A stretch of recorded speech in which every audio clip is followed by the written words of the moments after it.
Assalamualaikum warahmatullahi wabarakatuh.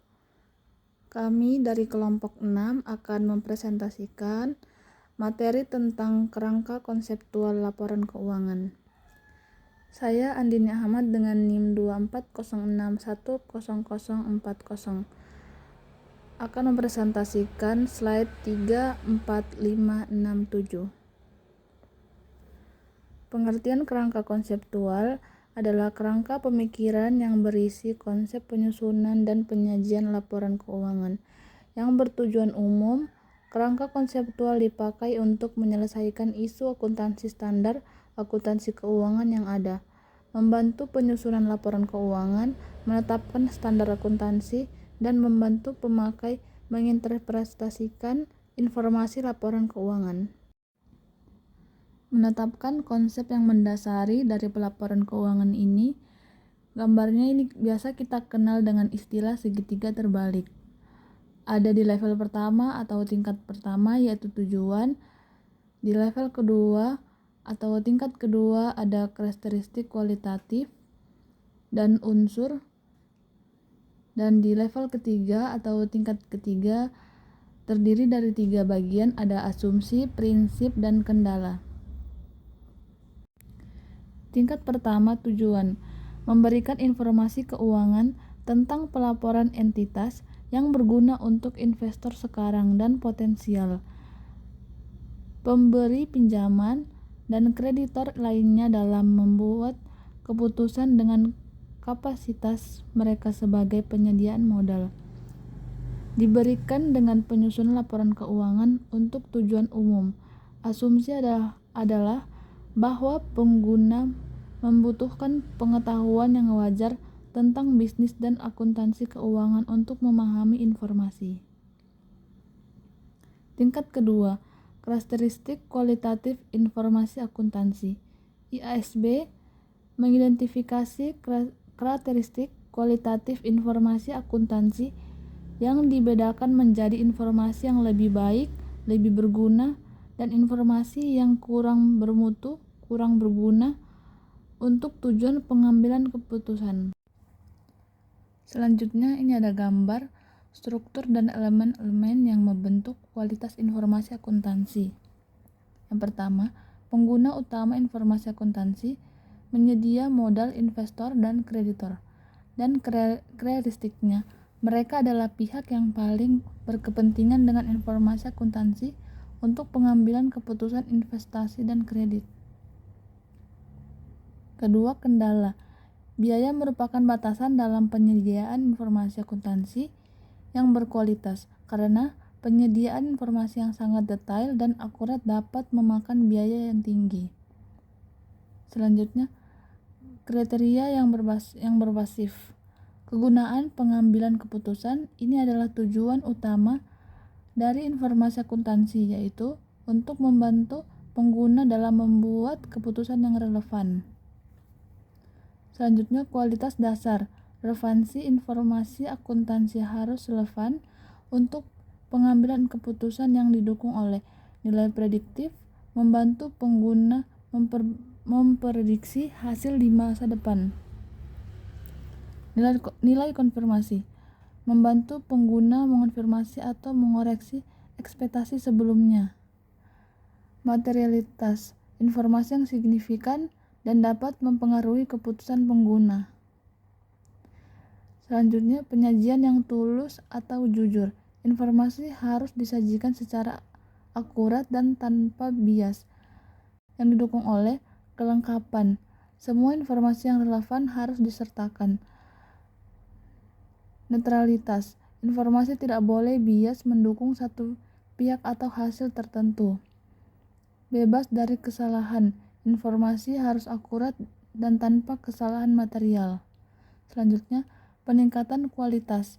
Ini adalah karakteristik yang meningkat kualitas informasi akuntansi. Dapat dibandingkan, memungkinkan perbandingan antara entitas atau periode waktu. Dapat diverifikasi, memungkinkan pihak independen untuk mengonfirmasi kebenaran informasi. Tepat waktu, informasi tersedia pada saat yang relevan untuk pengambilan keputusan. Dapat dipahami, informasi disajikan dengan jelas dan ringkas agar mudah dimengerti pengguna. Saya Adelia Ardiani dengan NIM 2406100085 akan menjelaskan slide 8, 9, 10, 11, dan 12. Tingkat kedua, kualitas dasar relevansi. Relevansi adalah salah satu dari dua kualitas dasar yang membuat informasi akuntansi berguna untuk pengambilan keputusan. Relevansi memiliki 3 komponen utama, yaitu nilai prediktif, konfirmasi, dan materialitas. Nilai prediktif, informasi memiliki nilai prediktif jika dapat digunakan oleh pengguna untuk memprediksi hasil di masa mendatang, seperti laba di masa mendatang. Nilai konfirmasi, informasi memiliki nilai konfirmasi jika dapat mengonfirmasikan atau membantah prediksi pengguna sebelumnya. Materialitas berkaitan dengan apakah informasi tersebut cukup signifikan sehingga dapat memengaruhi keputusan pengguna. Informasi dianggap material jika penghilangan atau salah saji informasi tersebut dapat memengaruhi keputusan ekonomi yang diambil oleh pengguna berdasarkan laporan keuangan. Tingkat kedua, kualitas dasar penyajian jujur. Penyajian jujur berarti bahwa angka-angka dan penjelasan sesuai dengan apa yang benar-benar ada atau terjadi. Penyajian jujur terdiri dari 3 komponen utama, yaitu kelengkapan, netralitas, bebas dari kesalahan. Kelengkapan, informasi akuntansi harus disajikan secara lengkap, mencakup semua data yang relevan dan penting untuk pengambilan keputusan. Netralitas, informasi akuntansi harus disajikan secara netral, bebas dari bias yang disengaja untuk memengaruhi keputusan pengguna. Bebas dari kesalahan, informasi akuntansi harus bebas dari kesalahan material baik disengaja maupun tidak disengaja. Tingkat kedua, peningkatan kualitas. Membedakan informasi yang lebih berguna dari informasi yang kurang berguna. Peningkatan kualitas yang membuat informasi lebih berguna yaitu dapat dibandingkan, diverifikasi, tepat waktu, dan dapat dipahami. Dapat dibandingkan. Informasi dapat dibandingkan dengan informasi serupa dari entitas lain atau dari periode sebelumnya. Dapat diverifikasi. Pengguna yang berbeda dapat mencapai kesepakatan mengenai representasi yang setia dari suatu fenomena ekonomi. Tepat waktu. Informasi tersedia bagi pembuat keputusan sebelum kehilangan kemampuannya untuk memengaruhi keputusan. Dapat dipahami. Informasi disajikan dengan jelas dan ringkas agar pengguna dapat memahaminya. Unsur laporan keuangan. Unsur yang berkaitan secara langsung dengan pengukuran posisi keuangan adalah aset, liabilitas, dan ekuitas. Pos-pos ini didefinisikan sebagai berikut. Aset, sumber daya dikuasai oleh perusahaan sebagai akibat dari peristiwa masa lalu dan dari mana manfaat ekonomi di masa depan diharapkan akan diperoleh perusahaan. Liabilitas, utang perusahaan masa kini dari entitas yang timbul dari peristiwa masa lalu, penyelesaiannya diharapkan mengakibatkan arus keluar dari sumber daya perusahaan yang mengandung manfaat ekonomi. Ekuitas, hak residual atas aset perusahaan setelah dikurangi semua liabilitas. Penghasilan, kenaikan manfaat ekonomi selama suatu periode akuntansi dalam bentuk pemasukan atau penambahan aset atau penurunan liabilitas yang mengakibatkan kenaikan ekuitas yang tidak berasal dari kontribusi penanaman modal. Beban, penurunan manfaat ekonomi selama suatu periode akuntansi dalam bentuk arus keluar atau berkurangnya aset atau terjadinya liabilitas yang mengakibatkan penurunan ekuitas yang tidak menyangkut pembagian kepada penanam modal.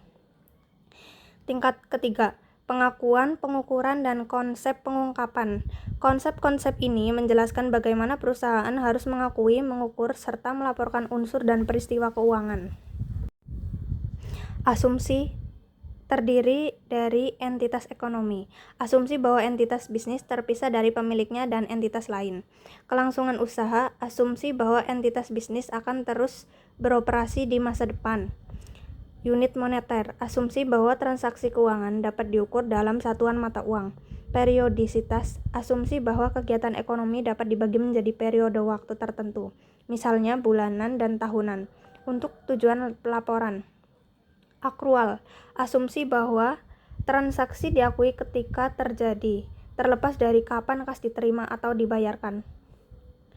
Prinsip ada pengukuran, pengakuan pendapatan, pengakuan beban, dan pengungkapan penuh. Pengukuran, prinsip yang mengatur bagaimana unsur-unsur keuangan diukur, misalnya biaya historis atau nilai wajar. Pengakuan pendapatan, prinsip yang mengatur kapan pendapatan harus diakui. Pengakuan beban, prinsip yang mengatur kapan beban harus diakui.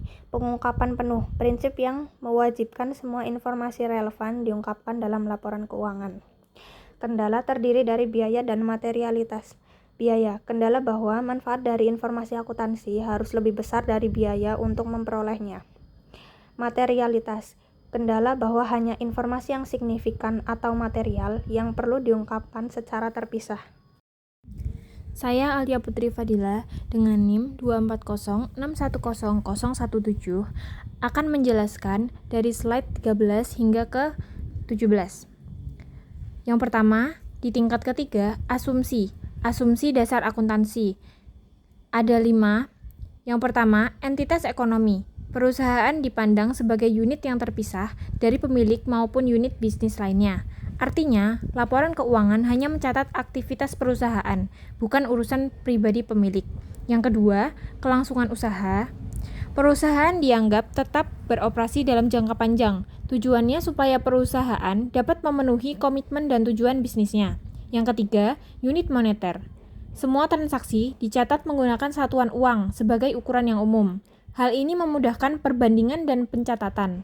Yang keempat, periodisitas. Aktivitas perusahaan dibagi ke dalam periode tertentu, misalnya bulanan, tahunan. Dengan begitu, kinerja perusahaan bisa dievaluasi secara berkala.